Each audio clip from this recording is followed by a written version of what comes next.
जय हिंद, जय भारत। सैनिक न्यूज़ टुडे में आपका स्वागत है। आज जैसलमेर के अंदर मोहनगढ़ तहसील में जो सैनिक विश्राम गृह है, जैसा कि भाई आप लोगों को पता कि पहले भी ये 2 वीडियो डाले थे, और आज ग्राउंड पे जो सैनिकों का जागरूकता अभियान है वो भी साथ साथ में हो रहा है। और इस सैनिक विश्राम गृह को आज बिल्कुल ग्राउंड पे आके हम आपको दिखा रहे हैं। ये देखिए,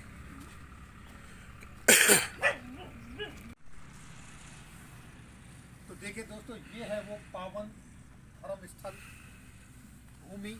अब हम इसके अंदर प्रवेश करने जा रहे हैं। जो लालाराम चौधरी जी ने, जो हमारे एयर वेटरन हैं, पूर्व सैनिक, उन्होंने पूर्व सैनिकों के लिए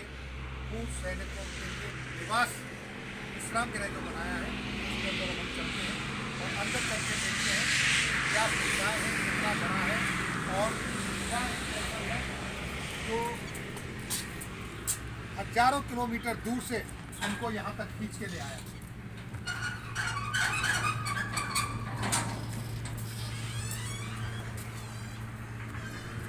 ये है सैनिक विश्राम गृह। ये है लालाराम जी आपका सैनिक विश्राम। हाँ साहब, ये हमारा क्या सबका आपके सबका सैनिक विश्राम। तो मैं और ये हमारे सामने जो महिलाएं हैं, ये जो प्यारी सी गुड़िया है, ये आपकी पुत्रवधू है। हाँ साहब, मैं आपसे पूछना चाहूँगा कि आपके ससुर जी, कहते हैं हम हिंदी में, आपके ससुर जी ने जो इतना बड़ा त्याग किया है और इतनी बड़ी धनराशि पूर्व सैनिकों के लिए लगा दी, आपको क्या कभी आपके मन में ऐसा आया कि ये पैसा, हमारा पैसा सबके लिए इन्होंने क्यों लगा दिया? नहीं सर, हमारे तो कभी ऐसे मन में भी नहीं आया। इनकी इच्छा थी, काशी जी का पैसा था और हम तो पूर्ण रूप से इनके साथ थे कि भाई आपकी इच्छा है तो हम आपके साथ हैं और बनाइए। देश सेवा से बढ़ के अपनी क्या सेवा हो सकती है। तो हम तो पूर्ण रूप से इनके साथ थे और पूरा उल्टा हमने तो सहयोग किया कि आप करिए, हम आपके साथ हैं। देखिए दोस्तों, ये होता है जो अपनों के लिए सम्मान। क्या कहूँ मैं लालाराम चौधरी जी के लिए, जो मातृभूमि से इतना प्रेम करते थे। उन्होंने अपना जीवन जवानी देश की सेवा के लिए, और जिन लोगों ने देश की सेवा में अपनी जवानी दी, उनके लिए उनकी पुत्र वधू ने बढ़ चढ़ के कहा कि जो उनकी सासू माँ की इच्छा थी कि पूर्व सैनिकों के लिए एक निवास स्थान बने, और प्रभु की कृपा थी, प्रभु की इच्छा थी, उनको समय से पहले प्रभु ने अपने पास बुला लिया। उनके स्वर्गवास के बाद जो धनराशि मिली वो पूर्व सैनिकों के लिए निवास करने लगा दी।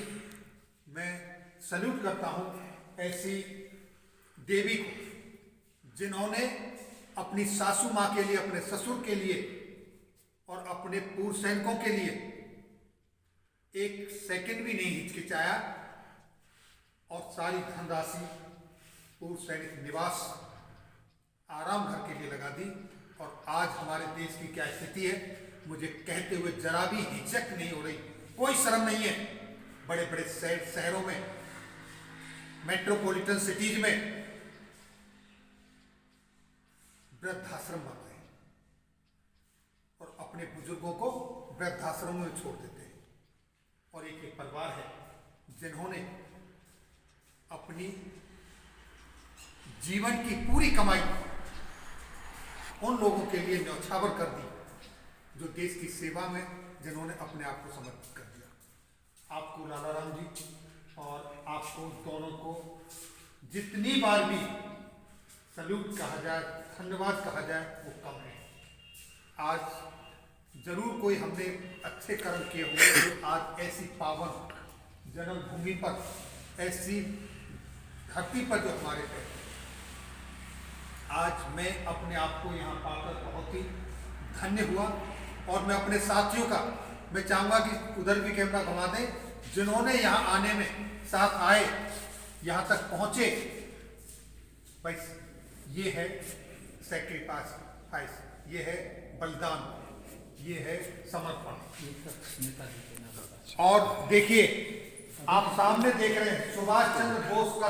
आपको कभी मन में ये ख्याल नहीं आया कि आपके ससुर जी, ये देखिए सुभाष चंद्र बोस का मुझे बचपन के वो दिन याद आते हैं जब हम अपने घर में कोई त्योहार आता था। मैं चाहूंगा कि आप इसे एक बार खोलें। जब त्योहार आता था तो हम अपने घर को सजाने के लिए शहीदों की, जिन्होंने देश के ऊपर कुर्बानी दी, उनके फोटो लाके अपने घरों में लगाते थे।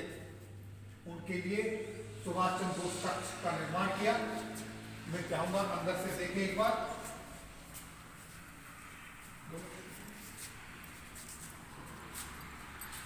एक बार आप देखिए आज भी वही दिन मुझे याद आ रहे हैं अपने बचपन के, जिस समय हम अपने घरों को इन फोटो से सजाते थे। आज तो जमाना बदल गया। कोई हीरो हीरोइन के फोटो लगाते हैं, माँ बाप के फोटो कौन लगाता है, अपने फोटो लगाते हैं। यहाँ हमारे सार्जेंट लालाराम चौधरी जी ने उन्हीं के फोटो लगाए हुए हैं, जिनकी बदौलत आज हम स्वतंत्र भारत में सांस ले रहे हैं। हमारे CDS विपिन रावत जी और जो उनके साथ शहीद हुए, वो सारे आज़ादी की लड़ाई में जिन्होंने अपना बलिदान दिया, वो और ये दो शब्द जो यहाँ लिखे हुए हैं, किसका कलेजा नहीं दहल जाता जब ये सुनता है।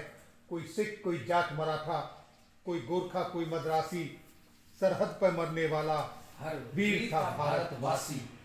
इनके दिल में भारत बसता है, इनके दिल में अपने पूर्व सैनिक बसते हैं। और इनकी पुत्र वधू, जिन्होंने अभी आपके सामने इंटरव्यू दिया, बताया कि हम तो चाहते हैं कि हमारी सासू माँ की हर वो इच्छा पूरी हो। एक छोटा सा आशा जो सैनिक विश्राम गृह बनाया, अब उससे आगे चल के ये भव्य सैनिक विश्राम गृह बनाया है। दूसरी चीज, यहाँ पर किसी भी सैनिक से कोई भी शुल्क नहीं लिया जाता है। क्या ये सत्य है? बिल्कुल सत्य है साहब, 100% सत्य। और कार भी बाहर खड़ी है, उसको भी यूज कर सकते हैं। तो फिर इसका संचालन कैसे होता है? इसको चलाने के लिए पैसा कहाँ से आता है? मेरी पेंशन आती है। तो फिर आपकी अपनी पत्नी की जो कमाई थी वो तो सब इसमें लगा दी, आप अपनी पेंशन सारी अब इसमें लगा रहे हो। तो फिर आप अपने बच्चों को, जो छोटी सी गुड़िया वो बैठी है, उनके लिए आपके पुत्र वधू है, उनकी भी तो कुछ इच्छाएं होंगी। सर, इनकी इच्छाएं पूरी करेंगे तो फिर ये काम नहीं हो पाएगा। काम तो एक हो पाएगा। उनको हमने छोड़ दिया राम जी के भरोसे। उनकी व्यवस्था सीताराम जी करेंगे। मेरा जो पैसा आता है वो इसमें मैं लगाता हूँ। मुझे राम जी पे बड़ा भरोसा है। मुझे राम जी सब ठीक करेंगे। मुझे आपकी इस बात पर एक प्रसंग याद आता है। जब राम सेतु बन रहा था और बानर पत्थर लाते थे और समुद्र में डालते थे, तो वो पत्थर डूबते नीचे तैर जाते थे। किसी ने बोला, प्रभु राम जी वहां बैठे थे, आप भी बैठे हो, कुछ आप भी मदद करो। हाँ सर। प्रभु राम ने जब पत्थर लाके डाला तो पानी में पत्थर डूब गया। सही बात। तब उनसे पूछा, प्रभु ये पत्थर क्यों डूब गया? वहीं में से एक बानर ने कहा कि हम आपका नाम लेके ये पत्थर डालते हैं और तर जाता है। बिल्कुल सही। और जिसको प्रभु राम ने छोड़ दिया वो कैसे तरेगा? वो तो डूब ही जाएगा। जिस पत्थर को प्रभु राम ने छोड़ दिया तो डूबना ही है। यानी कि आपने बच्चों को प्रभु नाम के उस पर छोड़ा हुआ, परिवार को। बिल्कुल साहब। तो मैं तो 2006 से ही छोड़ दिया। तो बस जिन्होंने प्रभु ने जिनका हाथ थाम लिया, उनको फिर किसी की आवश्यकता नहीं है। धन्य है। चलिए फिर आगे देखते हैं। और थोड़ा आपने जो प्रभु की कृपा है, माँ सीता प्रभु